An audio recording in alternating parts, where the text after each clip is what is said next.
Alright guys, so this is going to be the video for April 8th, 2020. It's the last concept in Unit 1, so it's 1.6, Developments in Western Europe. So let's go ahead and start with the historical context and the background. So following the breakdown of the Roman Empire in 476, and I talked about this in one of the earlier presentations, when the Goths and the Visigoths and all the other different groups of all these Germanic tribes basically invaded Rome at different times, Rome collapsed. It had spread too far, too quickly. It didn't have any way of administering or controlling itself, and it slipped pretty much into chaos. And so Europe, or Western Europe, pretty much descends into a bunch of craziness. This period is actually sometimes known as the Middle Ages, or a medieval period. Sometimes it's even called the Dark Ages, depending on which time period you're talking about, because there's different sections of this grouping. So Roman rule was replaced by a series of Germanic tribal kingdoms. So each of these different Germanic groups that invaded Rome conquered different territories and kind of settled there and stayed there. Sometimes they would even go to war with each other and fight for power of control of territory and certain areas. So until about 1000 CE, it's going to be known as the early Middle Ages. Some people will call it the Dark Ages because basically it's almost like history regressed. It went back in time. There was no new learning. There was no new building of cities.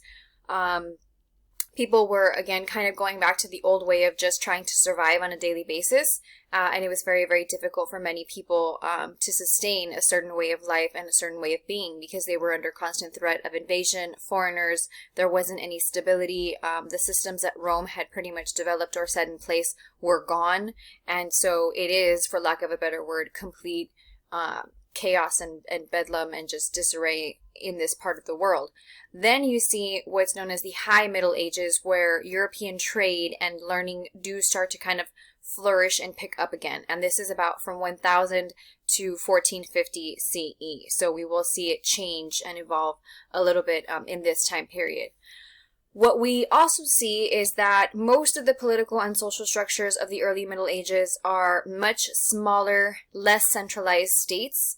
The Franks are actually going to be one of the biggest Germanic groups that will establish eventually a capital in Paris. And the reason why we're talking about the Franks first is because we're going to talk about how basically they were, in a way, the first ones to kind of try and restabilize the way these empires were separated and then eventually brought back and unified together. So the Frankish Empire is pretty much what you see in the middle. Most people do associate them with the French today. However, it does include other groups because you have to remember that even though they're Franks and they're considered French at some point later in history, they do have their origins in these early Germanic tribes as well.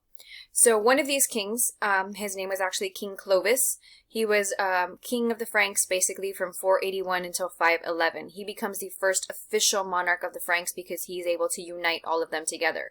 No more fighting, no more bickering. Basically, he kind of emerges as like a warlord, if you will, and then he assumes power and control and helps unify the people altogether. Another thing that's important about King Clovis is that he's the first Roman Catholic ruler of the Franks, and that is pretty significant. So the Catholic Church has been established in or was a part of the Roman Empire before, and so he's going to carry over that tradition to now this new Frankish Empire.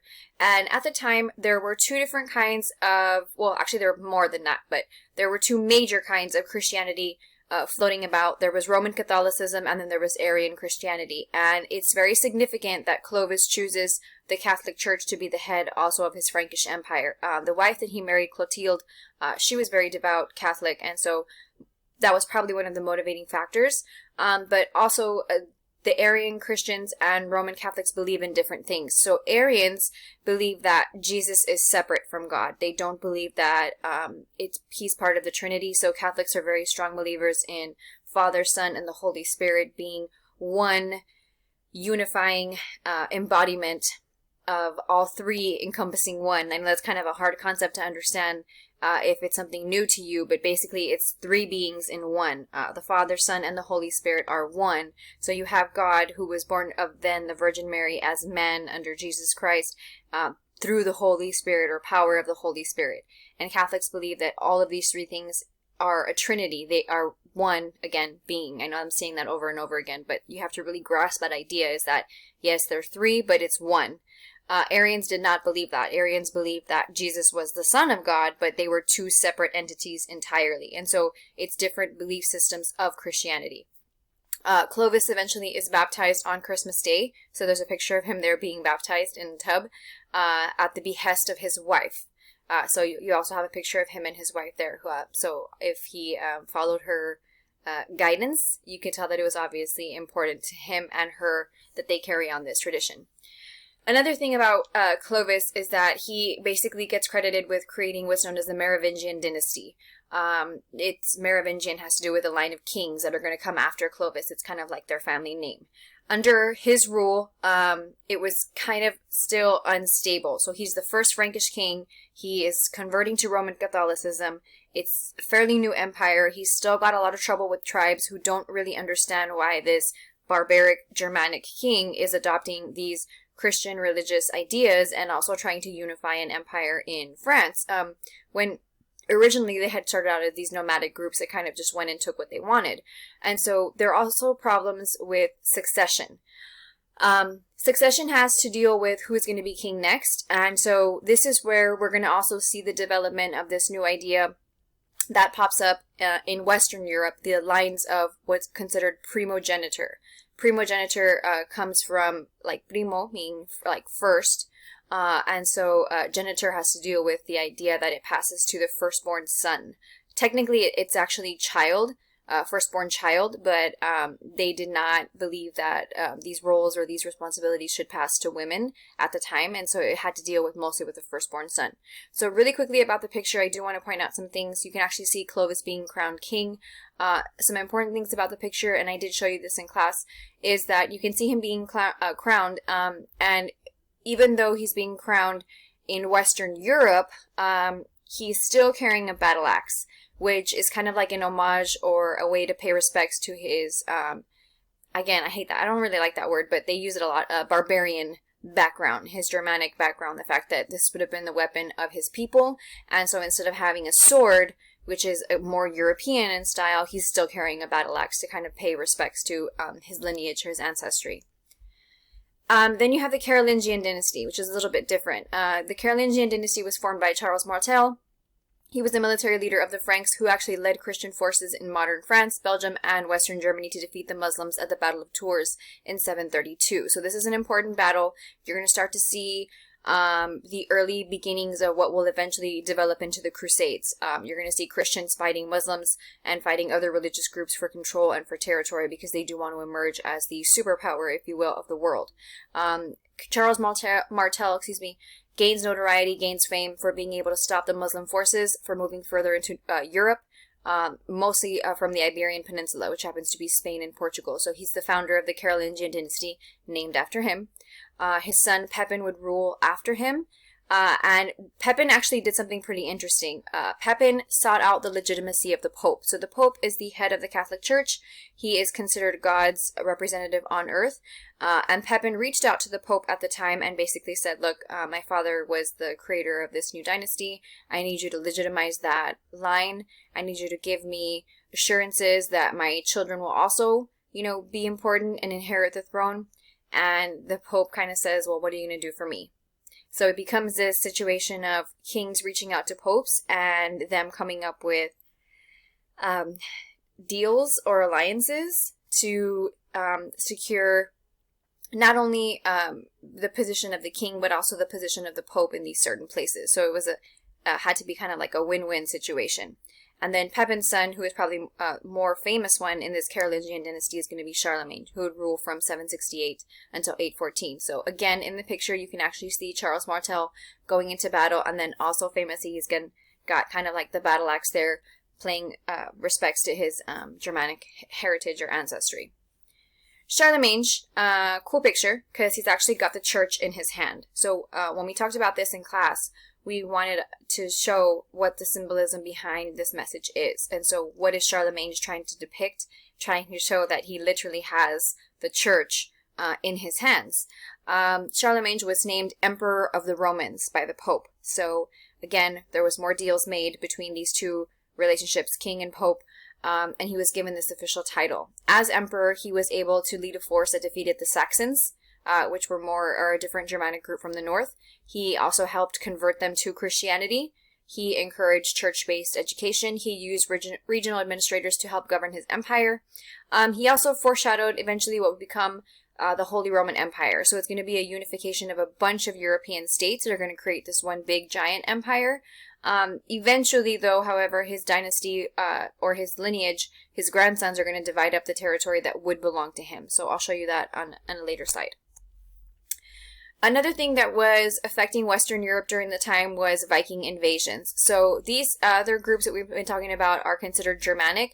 Vikings are more from more of the north, kind of like Scandinavia, Denmark, other places where it's really, really cold.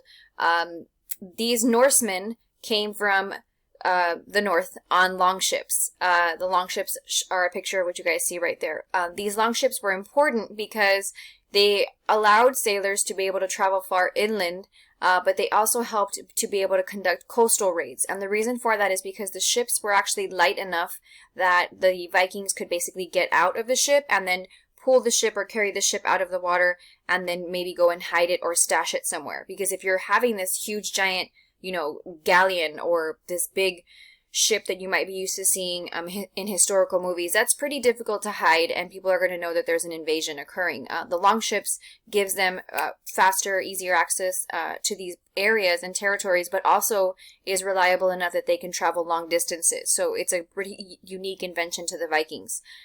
In the 9th century, the Vikings are going to land in England, Ireland, France, and Belgium. Their favorite place to attack, though, was England. I was going to say France. It was England. Later it'll be France, but first it was England. So during the reign of King Beorhtric of Wessex, England is not a unified kingdom yet. It's a bunch of small independent kingdoms. So one of these kingdoms is called Wessex. There's a historical mention of 3 ships of Northmen landing in Dorset.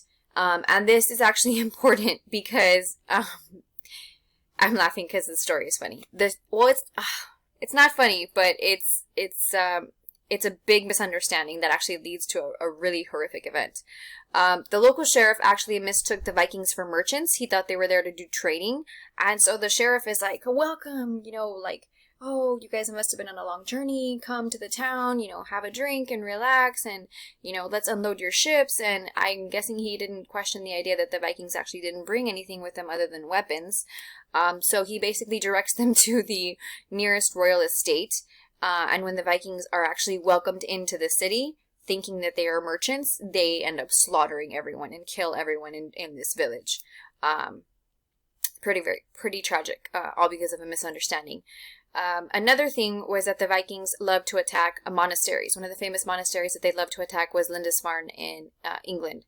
And I'll show you on a map what it looks like. I'll show you what it looks like on the next slide. Lindisfarne is one of these famous monasteries. It was big, it was high up on a hill, but the Vikings could not understand why these buildings that are full of gold and silver and silks and luxurious items are completely left unattended. Well, in a Christian kingdom, nobody is going to go to a church and steal from the church because they are afraid of God's punishment or God's wrath. The Vikings are not Christian, therefore they don't hold these buildings to be sacred or places that need to be respected, and so the fact that they're unprotected is like easy pickings for them. It's like shooting fish in a barrel. So they would show up to these monasteries, go and raid them, steal the items, like I said, gold, silver, silks, things, anything that they could consider items of wealth, and then usually they would enslave the monks or keep them as slaves for themselves or sell them into slavery. So some pictures. I'm going to move myself over here. It sounds weird. I'm going to move myself. You have Lindisfarne at the top, so that is actually the remaining monastery of whatever is left today. It was raided several times. Here's another depiction on the left of what a Viking longship would have looked like landing on the coast, a different monastery being set on fire, and then in this case you actually see women being taken. So sometimes women were taken as slaves as well. The other picture shows a man and a woman standing next to each other side by side. The reason that I did this is because Vikings did not discriminate in terms of their positions of soldiers. So women were allowed to be soldiers. They called them shield maidens. And so Vikings pretty much valued bravery above all other things. So if these shield maidens could prove themselves in battle, all power to you. You want to fight alongside me, be my guest. They would take their wives, or they would take women who were not even related to them or anything like that. Just anyone who wanted to participate, they were allowed to kind of go on these excursions as well. Oops, sorry. So, okay, now we get to feudalism. Move myself again. In feudalism, it's a system that was created. I did mention it, but we didn't really describe it or go into detail yet. Feudalism was a system that develops in Western Europe, but you're also going to see it pop up in Asia as well. So kings would pay nobles with fiefs. Fiefs is another name for land. These kings who didn't necessarily have money could pay the lower ranking nobility in land, because at the time land is worth something. And so eventually the amount of land someone had would determine their wealth. These landowners became very, very wealthy. They were given titles such as lord, or higher up positions depending on who they were or their importance to the king. And in return or in exchange for this land that they were given, they were also expected to pledge an oath of loyalty, but also they were expected to fight for the king if need be. These lords were sometimes also called vassals, because a vassal is someone who actually owes service to the king. So in this case, if you pledge, again, your loyalty, your service to the king, you are considered a vassal of the king. A lord, who was very, very wealthy, could then also have a vassal themselves, because they could then distribute some of their land and parcel it out to even lesser nobility, which happened to be knights that were hired for protection. So on a map, I keep saying map, but it's a chart. On a chart, I'll show you right now how the system worked. At the very, very bottom of the feudal system are going to be peasants. These peasants would essentially work for free, and they were protected protected by the knights. So looking at this chart, the way that it works under feudalism, move myself again, is that the king will grant land to the nobles will grant land to the knights, and the knights will then grant land to the peasants. They have to do their job. On the other side, the peasants have to provide food and services to the knights. The knights have to provide protection to the nobles. And the nobles then have to provide money and soldiers, if ever need be, to the king. So this system only works if everybody fulfills their role, if everybody does their job. Okay, so also dealing with feudalism, you have what is the creation of eventually a code of chivalry that's going to exist amongst these knights. This is where stories of, like King Arthur and the Knights of the Round Table pop up, even though they probably existed historically in a different time period. But the idea is that feudalism and other things that were happening in this time period really relied on the foundations and the trust of loyalty from each other. The system of parceling out land to nobles and to other vassals had to help the king, because the king couldn't manage the territory all by himself. So he had to rely on the nobles or the barons or people who were landowners, wealthy landowners, to make sure that they were administering and properly, collecting taxes, keeping the peace, eliminating any robbing, fighting, disarray or chaos that was happening in the kingdom. They had to deal with it because the king had bigger issues to deal with. The king obviously controlled the largest and the best areas, and he would give the second best areas to the other lords and ladies who were most loyal to him. Local lords represented the only law, and they also kept order in their areas, which is going to be a problem, obviously, because these local lords are going to act like judge, jury, and executioner. So if somebody is disruptive in their land or their territory, they can pretty much punish them any way that they see fit. The king is up in his castle. He really doesn't want to be bothered with these small everyday issues, and so you are going to see the mistreatment of some people, which is why eventually a code of chivalry is going to pop up amongst these knights. It was a way for these knights to be able to protect the people also. So not just protecting the nobles, but protecting the people too. So part of the code of chivalry is to be able to protect the weak, fight the wrong, seek justice, be loyal, be fair, be gentle, be generous, honor and respect women, dare to do right, and then finally, and probably most important, live for God and love for his church. They also created this manorial system, which is like a form of agriculture. So large fiefs were referred to as manors. So a very, very large estate. These were expected to run self-sufficient. So these very large manors had to set up kind of like around a village, or they had to create their own infrastructure. So most of the manor grounds included a church, included a blacksmith shop, a mill, presses for making cider, wine, or oil, and homes for the people to live in. And obviously they also created fields or places for agriculture to be able to grow. Serfs who occupied this area, or peasants, were technically not classified as slaves. They didn't like the name or the word slave. They could marry, sometimes, if it was granted or given permission from their owner. If their owner did not give them permission, they could not marry or they could not travel. So many times they didn't prevent them from doing these things. They wanted them they wanted them to be happy, but at the same time, they wanted them tied to the land. And so if the marriage was going to take them outside of the land, the marriage was immediately denied.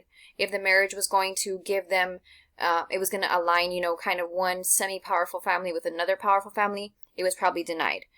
Because they didn't want one family becoming a super powerful family and then overpowering them. So a lot of it had to do with politics, and nobody getting more power than the lords themselves. However, the land was also protected by the knights and the landowner in exchange for food, crops, labor, and sometimes even money. One thing that is unique about the serfdom is that children of serfs became serfs. So we will see that idea also carried on later to the same ideas of slavery. So even though they weren't classified or called slaves, the traditions pretty much sound just like slavery. The three-field system is something having to do with agriculture again. I did mention this when I talked about early farming societies. Early farming societies would overfarm the land and then eventually would become infertile. So the Europeans developed what was called a three-field system. At this point, the mini ice age is over and the temperature starts to warm up, which is a positive for them because it actually means there's more land to farm. If the land is frozen or if there's ice, it's very, very hard to grow things. Things don't grow in ice. Now that the earth has warmed up a little bit, the climate is more conducive to better farming. So technology during this time and knowledge also helped them to become more efficient. They created this three-field rotation system in which one field you had planted wheat or rye, one field you planted legumes, which are like green plants, peas, lentils, or beans. They would make the ground fertile because when they are planted in the ground, they actually add nitrogen to it or they add other nutrients to it. And then the third field would remain empty or fallow, which is allowed to rest. And so instead of planting the same thing in the same field over and over and over again, you rotate the crops. And so the wheat will be in one area one season, then the fallow, and then the oats and beans, and then it's a switching because the oats and beans or the peas and the lentils are going to put nutrients back into the soil to make it fertile and then also give it time to rest one season before you expect it to be able to produce something else again. So pretty smart idea. The Roman Catholic Church. So the Roman Catholic Church is the only authority that covered much of Europe. The head of the Catholic Church is the Pope in Rome. The very first Pope being Peter, and we've talked about him also in one of the slides about religion. During this time in Europe, Middle Europe, people are illiterate, which means they cannot read and they cannot write. So essentially the church had to do it for you, and that's because the church is the only one that kind of provided any form of basic education whatsoever. They had a need for education. They also had a need for art. And so it was the church that actually established the first universities in Europe. The church is the one that would lead the way in education. The greatest thinkers at the time worked for the church. The greatest artists at the times also worked for the church. And their the buildings were beautifully decorated. Most of the artwork focused on religious themes because it was a way to teach the peasants. If people are illiterate, they can't read and they can't write, how do you expect them to know the stories of the Bible and expect them to know the scriptures? You show them pictures. Other than that, they had to rely on the priests who spoke in Latin, which was even a different language at the time, to be able to translate the teachings for them. So the picture that you guys see above is basically a hierarchy of what it looks like in the Roman Catholic Church. You have the Pope at the highest position or the power. Then you have the cardinals, then you have archbishops, then you have bishops, then you have priests, and then you have Catholics. So there is a hierarchy, and it's very, very structured. It hasn't changed since the founding of the church way back when. And so it stays, it's continuity. It stays the same. These are just some images to give you an idea or a description of what the art would have looked like. Monks or priests would have spent their times as scribes in monasteries, and all the books at the time were handwritten. So these priests would have to decorate the pages by hand. They could spend years making or finishing one book. So it also made it very hard for people to be literate on top of that, because books are extremely expensive and very, very hard to come by. Again, most of the art did focus on religious iconography, so depictions of Jesus, depictions of Virgin Mary, depictions of the saints, people that are very important to the stories and the teachings of the Bible. The church held extreme power in the feudal system. It was more powerful than any of the kings at that point. If a lord or a king displeased the church in any way, shape, or form, the lord could suffer whatever the church felt like was an appropriate punishment. So they could cancel religious services for the serfs. They could penalize them. If it was an extreme case, they were excommunicated, which basically means they're kicked out of heaven. That's really reserved for the really, really extreme cases. And the church did have, like I said, a religious hierarchy. They had a system in place for how they managed things on a day-to-day basis. So the priests owed their allegiance to the bishops. The bishops were in charge of regional territories or regional areas. They owed their allegiance to the cardinals and then to the Pope. And then missionaries were just your average everyday Catholics, and it was their job and their responsibility to spread Christianity and the faith throughout the rest of Europe. So the picture I have there is a modern-day picture of Catholics, bishops and cardinals. Bishops normally traditionally wear purple, and cardinals wear red. Most people think that cardinals get their name from the birds, but ironically enough, the birds actually get their name from the cardinals. So cardinals wore red because it signifies or symbolizes the idea that they're willing to shed blood for their faith and what they believe in, and because the bird itself is all red. They're very beautiful birds. They actually named the bird after the cardinals. So the cardinals came before the naming of the bird. Okay, so Norman England. The Normans were descendants of Vikings, so Saxons, who had settled in the northwest corner of France, which is today known as Normandy. In 1066, William the Conqueror invaded England and ruled the kingdoms on both sides of the English Channel. So there's a picture of William the Conqueror there. William the Conqueror also has another nickname, which you can look up if you want to. It kind of has a bad word in it, so I'm not going to say it. But he was illegitimate, so that means that technically he should not have been king, but he does become king of the Normans. He eventually leads an army to invade England, and he becomes officially the first king of England. So if you were to look up first king of England in 1066, it becomes William the Conqueror.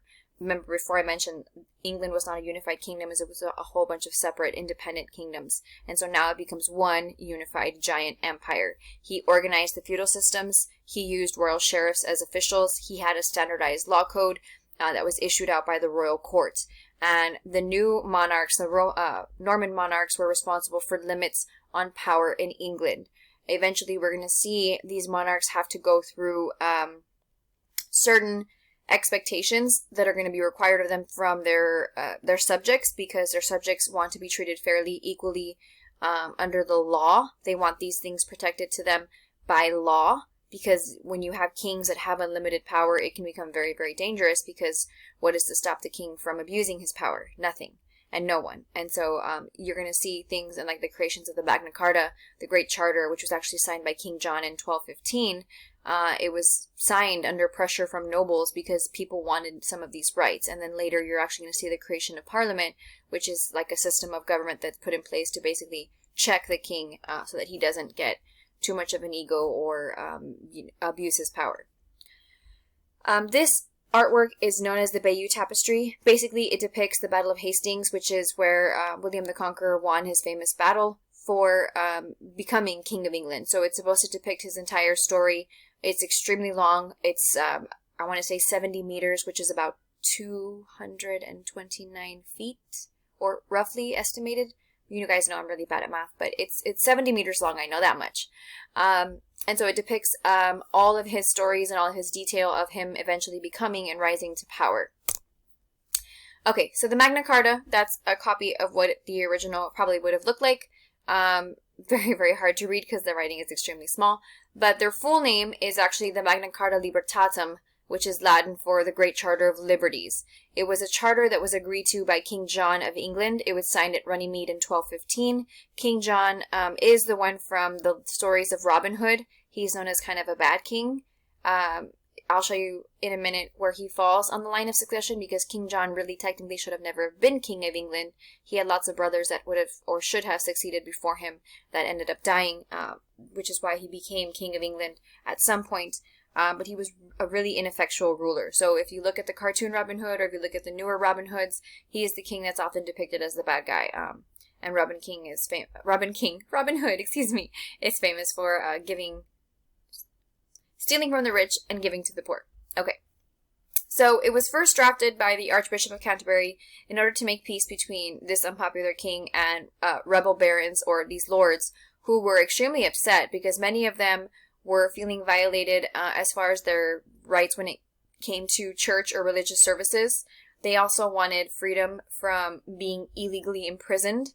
They wanted access to swift justice, and they also wanted limitations on feudal payments, aka taxes, to the crown. If those things sound familiar, it's because it's going to be eventually the basis for our amendments. You have the right to practice religion, you have the right to a swift and speedy trial, you have the right for them to not illegally search and seizure your home or come and take you from your home, and things like that. So you're going to see the reason why these individual rights will eventually start to be formed and then eventually become law.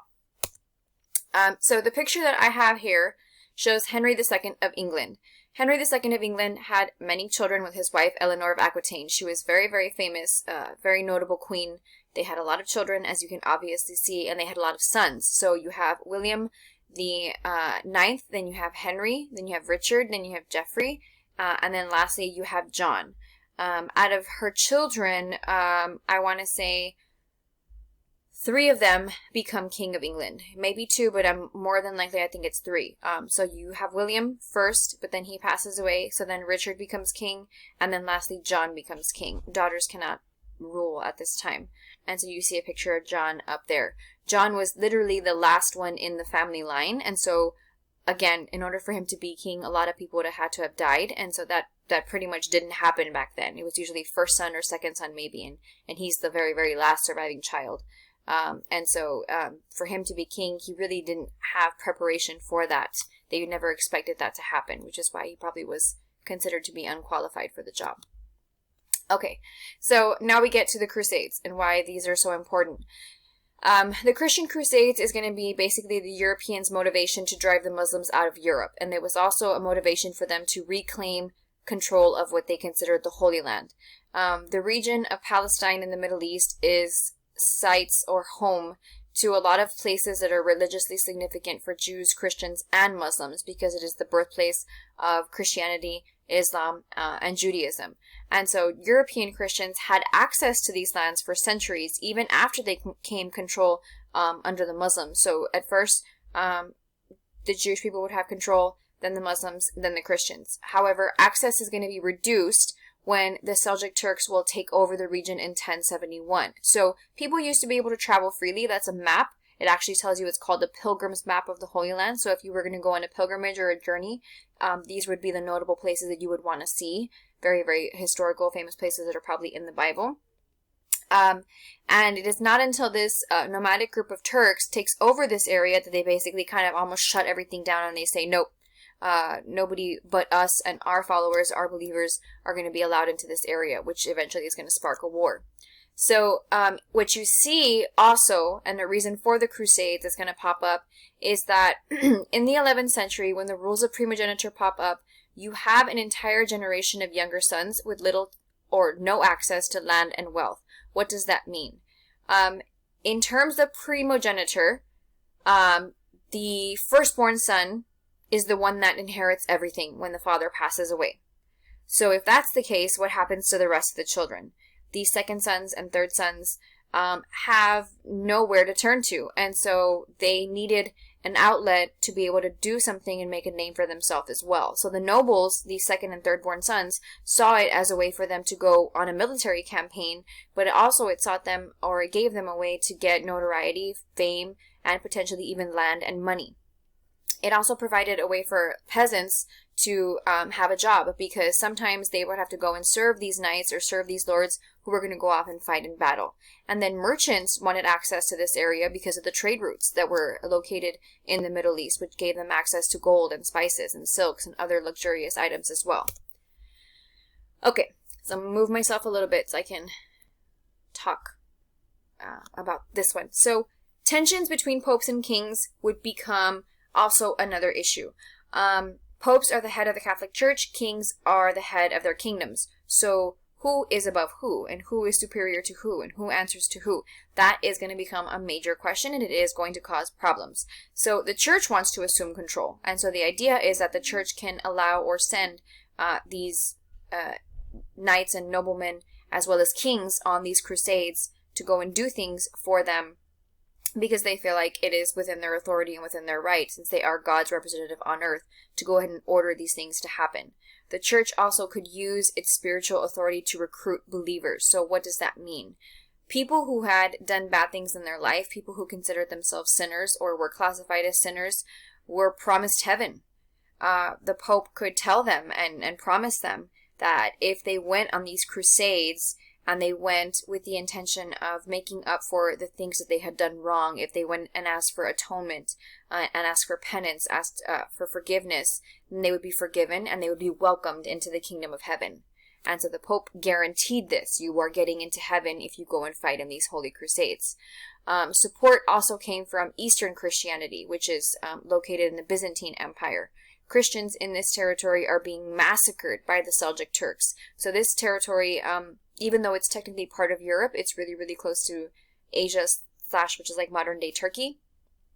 And it does become a problem with the invasions that occur. So can you say hi?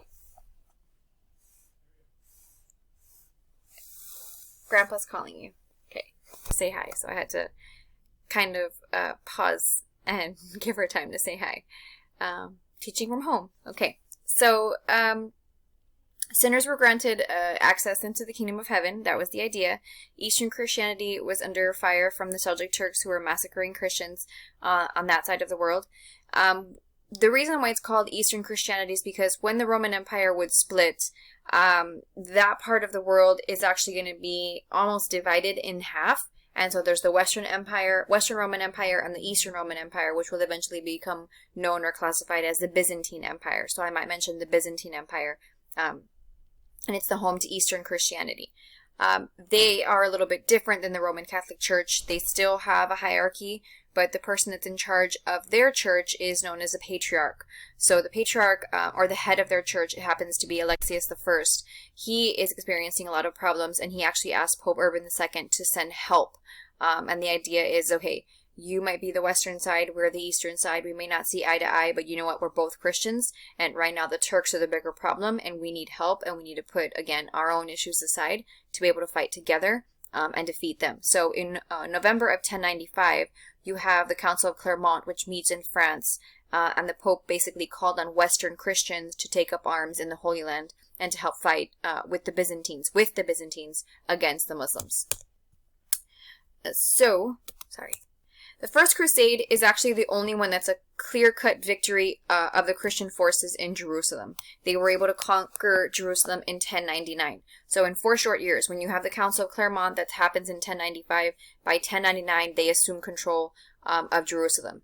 Originally it was 4 armies of crusaders that were taken from different regions that went on this pilgrimage military campaign. You have Raymond of Saint-Gilles, you have Godfrey of Bouillon, you have Hugh of Vermandois, and you have Bohemond of Taranto, and his nephew Tancred, who will become important in a minute.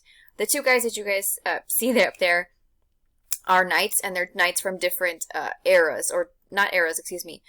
different affiliations. So the most probably notable one is the guy in the white with the red cross. Those are the Templars. The Templars are going to become extremely famous, very well known throughout history. There's a lot of superstition surrounding their formation and their background, and then eventually what would happen to them as they dissolved later on.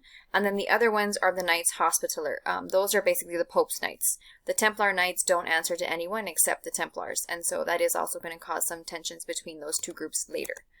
The picture that you guys see there shows the first clear-cut victory of the battle in Jerusalem, where the Christians take over the city. One thing that's pretty dark is that when the Christians take over Jerusalem, they do massacre lots and lots of people, men, women, and children, Muslims, and Jews. They were wanting to send a very strong message that they were going to take over and they were going to be the dominant power. And so the guy that you see up there, it happens to be Godfrey of Bouillon. His family will eventually become the first kings of Jerusalem. In 1096, you have what's known as the People's Crusade. They march under this leader known as Peter the Hermit. Peter the Hermit takes a bunch of people with him, and these are just people. These are not soldiers. They're not trained. They have no fighting experience whatsoever. They think that just with faith alone, they'll be able to conquer the Holy Land. They are seriously outnumbered, and it becomes really, really bad for them. In 1096, you have another guy named Count Emrico who carries out a series of massacres against Jews. And this angers some people because they were like, wait a minute, okay, hold on. The Byzantines asked us for help to fight the Muslims, the Turks, not the Jews. So why are you going and massacring a whole bunch of these people along the way to the Holy Land? And Count Emrico really couldn't answer except for the fact that he probably was just anti-Semitic. In 1096, you have the arrival of the armies in Constantinople, which is the capital city of the Byzantine Empire. They were forced to swear an oath to the Emperor Alexius. Bohemond and his nephew refused. They just wanted to go and fight and kill Muslims, essentially. By 1097, you had Crusaders and Byzantine allies attack a very famous city in Nicaea, which was in Turkey, and they were victorious. Then by 1098, they reached Antioch, which is in Syria. They were able to attack Muslims.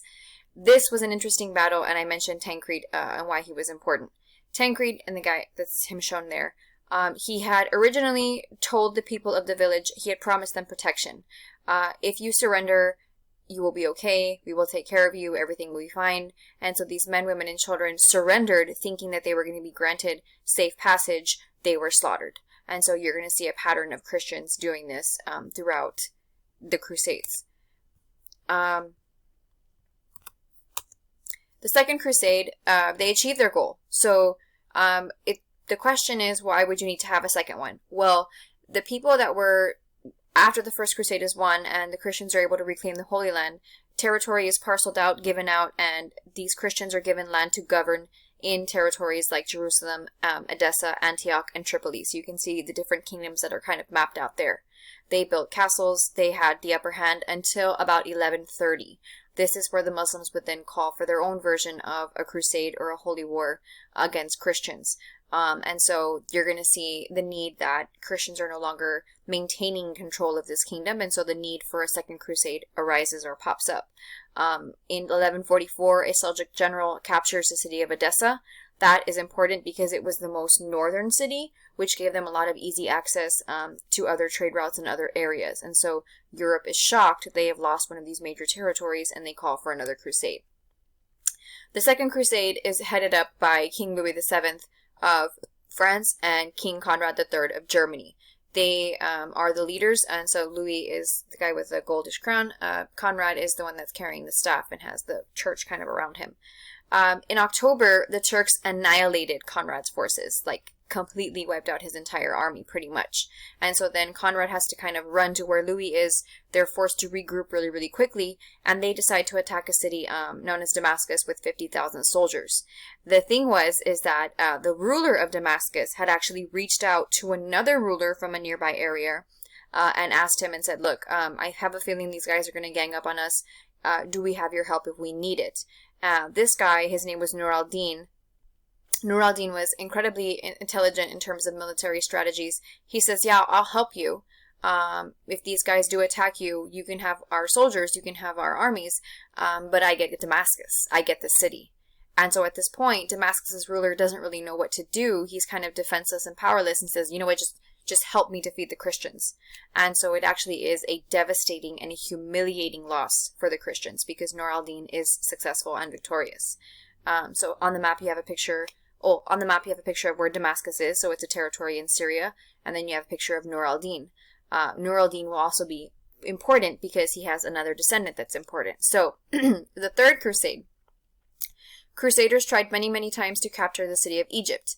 Nur al-Din's forces, being led now by his nephew Saladin, were able to seize Cairo in 1169, and they actually forced the Crusaders to evacuate. Egypt is also important because it's extremely north, or in the northern part of Africa, which gives them easy access, water routes to get to like Spain and other areas in the Iberian Peninsula. So they're losing another major territory that's important to them. In 1174, Saladin leads a very aggressive attack against the Kingdom of Jerusalem, and he destroys the army at the Battle of Hattin. So this would be like the end of Christian control in Jerusalem. This Third Crusade was originally started by Emperor Frederick Barbarossa, King Philip II of France, and King Richard I of England, also known as King Richard the Lionheart. In 1191, King Richard's forces actually defeated Saladin. Richard is able to reestablish Christian control over some of the region. In 1192, Richard and Saladin had signed a peace treaty that reestablished the Kingdom of Jerusalem without the actual city as part of the agreement. So how do you reestablish the Kingdom of Jerusalem without the actual city? It was more of a, you want to hold on to an ancestral title more than anything, because the kings of Jerusalem were very strongly established in this area, and so even though they don't have control of the actual city itself, they still have the name that's important to them. At the very, very top of the pictures, you actually see a fictional depiction of what Richard and Saladin's confrontation would have looked like. They never actually faced off in battle with each other, and so this is just a fictionalized version of them doing a joust, and then you can see a recreation of the city of Jerusalem, or what it would have looked like at the time. So on the very, very top, you have Frederick of Barbarossa, you have Philip of France, and then you have Richard the Lionheart. Richard the Lionheart is in that family tree that I showed you of Henry II, son of Eleanor of Aquitaine. Eventually, his younger brother, King John, will take over control for him. He's the one that had to sign the Magna Carta. Barbarossa actually never made it to the Crusades. He actually drowned on his way there. So, poor guy. King Philip of France doesn't make any notable contributions. He kind of takes a back seat to Richard. Richard does pretty much get the fame and the glory. The sad thing is that Richard actually, even though he was famous for being a warrior king and a very valiant leader, I mean, he gets the name the Lionheart, Coeur de Lion. He dies in battle, sort of. This story goes that he's injured by a cook. A cook shoots him with a crossbow, and then the wound that he suffered actually gets gangrenous and he dies. So he doesn't have this big, going out moment in history. It's because he gets shot by a cook. Going back to the establishment of the Kingdom of Jerusalem. The Kingdom of Jerusalem was established originally by Godfrey of Bouillon, one of the original crusaders that left for the Holy Land in 1099. His family line would eventually carry on and form the foundation or the basis for the further kings of Jerusalem. And they would actually hold control of this kingdom all the way until Saladin takes over. The very, very last battle in Jerusalem is the Battle of Acre, in which it was completely destroyed by the Mamluks. So one of the last kings of the Kingdom of Jerusalem, as far as European side goes, is going to be Baldwin IV. He's not the last one, he's one of the last ones. Baldwin IV, there's an interesting story behind him. He probably, most likely died from leprosy.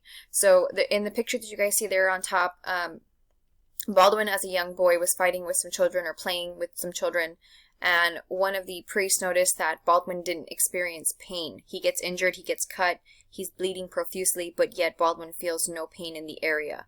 And that is because leprosy causes, I want to say, nerve damage, and so the fact that he didn't feel any pain was indicative that he probably had some underlying disease, and they would later discover that he had leprosy. Because of his condition, Baldwin did not have any children, and so the crown actually passes to his nephew, the son of his sister, Sibylla. There's a picture of her there. Her son will eventually become Baldwin V, and that will be the last king, officially, of Jerusalem, of European heritage. Saladin marches out to attack Egypt. Baldwin IV rushes to meet him. They try and come to terms, but eventually the Christians are surrounded. A short, very, very short truce between the two of them is reached, but it ends in 1187. In 1187, Jerusalem has to surrender. Balian of Ibelin officially surrenders to Saladin and gives up the city. Now, I want to point out something important. Let me go on to the next slide. you see what's supposed to be the picture and the depiction of Balian of Ibelin, one of these knights slash leaders surrendering to Saladin. The thing with this, guys, and it's probably a pretty monumental moment, and I want you to really grasp what this means. If you remember what happened when the Christians took over in Jerusalem, they slaughtered everyone. Men, women, and children. So when Balian is surrendering, he basically thinks that he's surrendering his people to the same fate. Saladin wanted revenge, obviously. He wanted revenge for his people. He wanted to see the Christians suffer, but he doesn't do that. He actually promises safe passage for anybody who surrenders, and he allows them to leave the city unharmed, which pretty much shows that he's the bigger person. And then Balian kind of, in the movie, I love the movie part, in Kingdom of Heaven, he basically says, how do I know I can trust you? And he just says, I am not those men. I am not those people. And it shows who was really the bigger person during this time. The very last crusade was a complete and total and utter failure. They never even made it to the Holy Land. What happened was that they were trying to reclaim the territory. And so in order to get to the Holy Land, you have to make a travel or a journey known as the Levant. And so if you see it there on the map, it basically shows you the way that you would have to travel, which is not very, very safe. The very last Crusaders didn't actually pay for their passage. So they're on this ship, and then the guys are like, okay, well, where's the money for us, to be able to take you all the way to the Holy Land? And they're like, we don't have it. So they say, cool. All right, what you're going to do is you're going to work for us, and we're going to go attack, and we're going to raid some cities, and that's going to be your way of paying us back. So they attack a couple of cities along the way. They attack the city of Zara. They also attack the capital of the Byzantine Empire, and they leave it extremely weak, which then opens up the Byzantine Empire to be attacked by another group of people that we're going to be talking about, the Ottomans. So the last crusade never even made it there. It was a complete and utter failure and disaster. The long-lasting effects of the Crusades are going to be that the Roman Catholic Church basically experienced an increase in wealth, and power of the Pope was extremely elevated even after the Crusades ended, and even though the Christians really only experienced one major victory in all of this craziness. You're also going to see a lot of blending and mixing between the Western European culture as well as the Byzantine culture and Islamic culture. So you're going to see increased interaction between people, increased interaction of goods, with people from the East trading with the West.